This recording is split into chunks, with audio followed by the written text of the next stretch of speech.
அல்லாஹ்வுடைய தூதரை விமர்சிக்கக்கூடியவர்களே, முஹம்மது நபியை விமர்சிக்கக்கூடியவர்களை விடுங்கள். முஹம்மது நபியை உங்களுக்கு தெரியாத அவருடைய கண்ணியம், உங்களுக்கு தெரியாத அவருடைய மதிப்பு, உங்களுக்கு தெரியாத அவர்களுடைய வாழ்க்கை. நாங்கள் தான் குற்றவாளிகள், முஹம்மது ரசூல் கிடையாது. நாங்கள் தான் பாவிகள், முஹம்மது ரசூல் கிடையாது.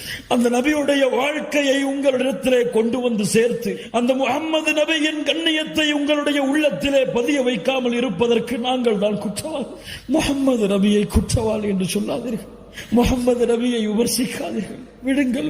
அந்த தூதருடைய நேசத்தோடு நான் சொல்லுகின்ற என் தாயை விட, தந்தையை விட, உலக மக்களை விடவெல்லாம் முஹம்மது ரசூலை நேசிக்கிறேன் என்ற வார்த்தை உண்மையாகவில்லை. இந்த உலகத்திலே, இந்த அற்ப உலகத்திலே உங்களுக்கு உதவி செய்பவர்களுக்கு நீங்கள் கொடுக்கக்கூடிய முக்கியத்துவத்தை முஹம்மது ரசூல் ஸல்லல்லாஹு அலைஹி வஸல்லம் அவர்களுக்கு கொடுக்க மறந்தீர்கள். அல்லாஹ்வுடைய தூதருடைய சமூகமே.